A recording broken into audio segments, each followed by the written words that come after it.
देश में लोकसभा चुनाव को लेकर मार्च में आदर्श आचार संहिता लागू होने की संभावना है। इससे पहले आम चुनावों को लेकर संभावित उम्मीदवार अपने अपने क्षेत्र में जनता की चौखट पर जाने का ताना बाना बुन रहे हैं। इसी कड़ी में नेटवर्क 10 की टीम ने भी एक विशेष कार्यक्रम की शुरुआत की है। इस कार्यक्रम के दौरान हमारी टीम जमीनी हकीकत से आपको रूबरू करा रही है कि जनता का मूड क्या है। इसी के तहत नेटवर्क 10 की टीम नोएडा के गाँव सदरपुर पहुंची, जहां की जनता ने बताया कि इस बार के लोकसभा चुनाव में उनका मूड क्या है। हालांकि स्थानीय जनप्रतिनिधियों से जनता खासा नाराज भी नजर आई, लेकिन केंद्र और राज्य सरकार की नीतियों से उत्साहित भी नजर आई। आइए जानते हैं जनता का मूड क्या है। जो घर में घुस के मारता ठोक दिए ना पाकिस्तान में जाके, हैं कितना बढ़िया रहा, ऐसे भी और वैसे भी। ये तो भाजपा का क्षेत्र है, भाजपा किसी को भी खड़ा करता है यहाँ से, कोई जीत जाएगा, चाहे कैसा भी कैंडिडेट हो। अरे यहाँ तो तुम लकड़ियाँ खड़ी कर दो, भाजपा ही जीतेगा। पिछले 55 साल से आज तक इतना डेवलपमेंट नहीं हुआ जितना अब हुआ। सफाई के मामले में हो, रोड के मामले में हो, पॉलिटिक्स के मामले में हो, जो भी है सब कुछ बीजेपी। 2024 के लोकसभा चुनावों को लेकर रणभेदी बजने की ओर अग्रसर है। मार्च में आदर्श आचार संहिता लागू होने के कयास लगाए जा रहे हैं। मैं इस समय उत्तर प्रदेश के बहुत महत्वपूर्ण जनपद गौतम बुद्ध नगर के नोएडा शहर के सदरपुर गांव में मौजूद हूं। सदरपुर गांव में ये पंचायत घर है और उसमें गांव के कुछ गणमान्य लोग हैं। उनसे जानने का प्रयास करेंगे कि आखिर मूड क्या है, नोएडा का मूड क्या है लोकसभा चुनावों को लेकर। बाबूजी, आपका स्वागत सबसे पहले तो। और ये जो लोकसभा के चुनाव आ रहे हैं, इनको लेकर आपका क्या कहना, और पिछले 10 साल में मतलब 2 बार के जो टर्म है, आपके जो क्षेत्रीय सांसद हैं उनके कामों से आप कितने सेटिस्फाई हैं? उनसे हम संतुष्ट ना है, लेकिन हम वोट भाजपा देंगे। अच्छा। अरे यहाँ तो तुम लकड़ियाँ खड़ी कर दो, भाजपा ही जीतेगा। वो ऐसा क्यों? ऐसा क्यों? बस हम तो मोदी, हर मोदी है। अच्छा। हाँ, मोदी जी का क्या अच्छा लगता है आपको? कुछ अच्छा लगता है, इतना काम कर दिया था तो गाड़ी लेके जाओ रोड में, जो भी काम करा अच्छा करा। और यहाँ के सांसद तो बेकार है, कोई भी है काम का नहीं है। अच्छा। हाँ, वजह काम ना करते कुछ, खाली बैठे। हाँ? आप मिले हो सांसद से? मिले? मिलते ही ना। अच्छा। हाँ। मतलब मुलाकात भी नहीं हो पाती? भैया, आपका मूड क्या है? मेरा भी वही है। क्या जो ये सबका है? नहीं, आपका व्यक्तिगत क्या है? वही है, बीजेपी की है वोट। नहीं, मैं ये नहीं पूछ रहा आप वोट किसे देंगे। मैं तो ये आपसे जानने का प्रयास कर रहा हूँ केवल कि 2 बार के टर्म जो है प्रधानमंत्री नरेंद्र मोदी जी की अगुवाई में देश आगे चला है ना। ऐसे ही आगे चलेगा, अब भी आगे चलेगा ऐसे ही। क्या बढ़िया काम रहे। सब यही बढ़िया काम है, सड़क बढ़िया बनी है, ट्रैफिक मतलब वो सब गुंडा जल्दी खत्म हो रही है, और यही है सब चीज़। मोदी से बढ़िया में योगी, योगी तो मतलब सिंह मोदी से भी पर है। वो कैसे? हमारे ये एरिया में सबसे गुंडा कर दी है आज के टाइम में। रात डोलो दिन डोलो, कोई कुछ दिक्कत नहीं है। हाँ। जी भैया, क्या मूड है आपका? भाजपा भाजपा को ही वोट करेंगे, डेवलपमेंट अच्छा हो रहा। अच्छा, नोएडा जो है वो क्योंकि पूरे देश में बहुत महत्वपूर्ण शहर माना जाता है, डेवलपमेंट हो रहा है यहाँ पे, विकास। अब इस समय देश की शो विंडो बन चुका है। यहाँ के जो सांसद और विधायक हैं उनके बारे में क्या टिप्पणी है आपकी? मिलते नहीं है, वो काम भी नहीं करते पब्लिक का। ये तो भाजपा का क्षेत्र है, भाजपा किसी को भी खड़ा करता है यहाँ से, कोई जीत जाएगा, चाहे कैसा भी कैंडिडेट हो। इसका फ़ायदा भाजपा भी उठाती है कि यदि लोकल का कैंडिडेट हो उसके घर चले जाएं, बात करे, काम तो करे, लेकिन इन्हें क्या फरबा, ये तो गिफ्टेड है, आए और बैठा दिए, जीत गए और अपना छुट्टी। इतने बड़े नेता तो अपने क्षेत्र से जाकर लड़े ना। यदि इतने बड़े नेता हैं तो अपने क्षेत्र से जाकर लड़े, लेकिन भाजपा इन्हें जहां भाजपा गढ़ है उसमें सिर पर बिठा देती है।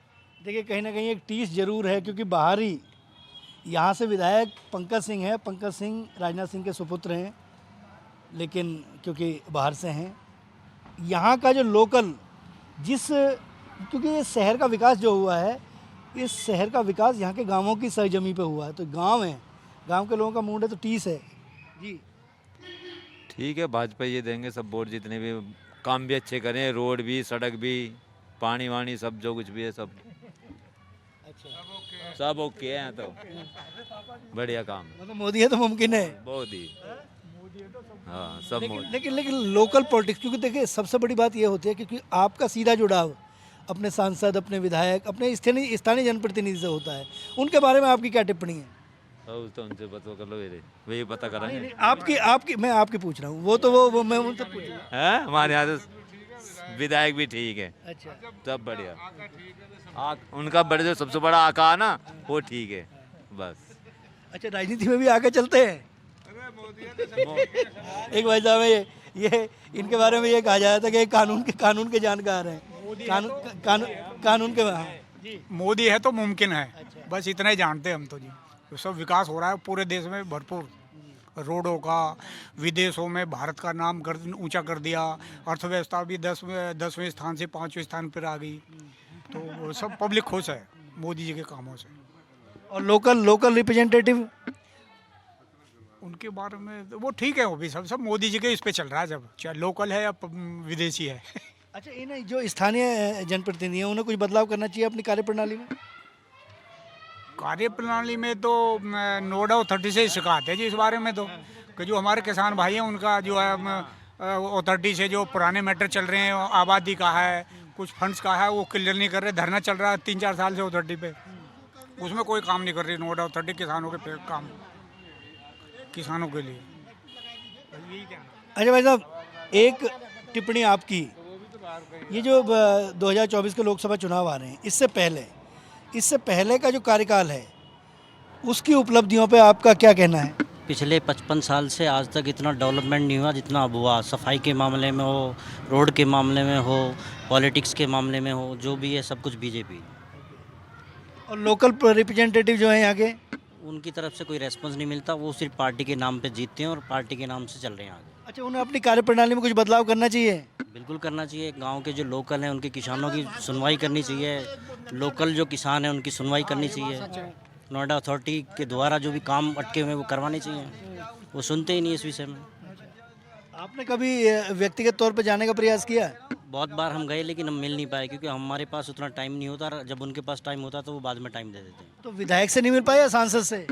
दोनों के पास हम गए, विधायक के पास भी गए और विनायक के पास भी गए, विधायक जी के पास भी गए और उनके पास भी गए हैं। मुलाकात नहीं हो पाई जी। ठीक है, मिलना चाहिए, जनप्रतिनिधि को मिलना चाहिए। जी बाबू जी, कुछ कहेंगे? योगी और मोदी की पूरी सरकार चल रही है, यहाँ बहुत विकास कार्य कर रहे हैं और इंटरनेशनल लेवल पे भी पूरे तरीके से देश का नाम रोशन हो रहा है और यहाँ सब बीजेपी के कार्यकर्ता हैं, बीजेपी को ही वोट देंगे। अच्छा, इतने सारे लोगों से बात की लेकिन अयोध्या का नाम नहीं लिया किसी ने। अयोध्या में मंदिर बन गया, अच्छा है, बना दिया है। योगी जी, मोदी जी ने दोनों ने भव्य मंदिर बना दिया है और अब पब्लिक दर्शन कर रही है भगवान राम के। हम अच्छा, एक और साहब हैं, इनसे भी इजाजत। हाँ जी, आपकी क्या टिप्पणी है ये कार्यकाल जो गया है? यार मोदी जो घर में घुस के मारता, अच्छा, ठोक दिए ना पाकिस्तान में जाके, ओके। हैं कितना बढ़िया रहा, ऐसे भी और वैसे भी। अच्छा, ये लोकल रिप्रेजेंटेटिव के बारे में अगर मैं जाऊँ तो क्योंकि एक लोकतांत्रिक व्यवस्था है, पहले हम सांसद चुनते हैं, सांसद जो है वो प्रधानमंत्री को चुनते हैं, तो इसके बारे में आपका लोकल रिप्रेजेंटेटिव जो आपके स्थानीय जनप्रतिनिधि हैं उनके बारे में, उनकी कार्यप्रणाली के बारे में आपका क्या? क्योंकि लोकल तो यहाँ है ही नहीं कोई भी, सब बाहर गए। महेश शर्मा भी बाहर का, पंकज भी बाहर का, लेकिन भाजपा को टिकट मिलता, इनके अलावा कोई भी खड़ा होगा वो भी जीतेगा, मतलब जीतेगा भाजपा का यहाँ से। देखो बाबूजी कुछ कह रहे हैं जी। मैंने कहा बिना भाजपा के खड़े कर दो उन्हें, एक भी वो अपनी जबान जब्त करा लेंगे। किस को? पंकज भी और महेश शर्मा भी। बीजेपी साथ है, जीत रहे हैं। अब बीजेपी की लकड़ी खड़ी कर दोगे ना, वही पार है। देखिए, बनाना पड़ता है क्योंकि भारतीय जनता पार्टी ऐसी भारतीय जनता पार्टी नहीं थी।